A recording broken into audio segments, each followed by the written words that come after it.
इफ्तार से सिर्फ 5 मिनट पहले अचानक दरवाजे पर दस्तक हुई और आयशा के हाथ कांप गए।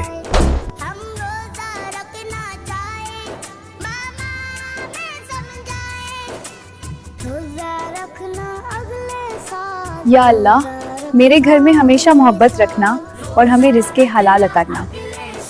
बेटी मुझे जगा देती, अकेली क्यों काम कर रही हो? अम्मी आप आराम करें, आपकी दुआएं काफी हैं।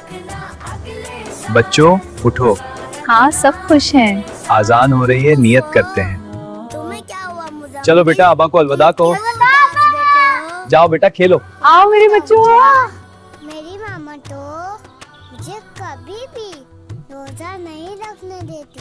अल्लाह तेरे हाथों में बरकत दे बेटी। वो क्या कहती जी अम्मी जान इंशाल्लाह। मेरी मामा कहती है अगर अभी अपने घर में सहरी और इफ्तारी इस तरह करते हैं तो वीडियो को लाइक और चैनल को सब्सक्राइब करें।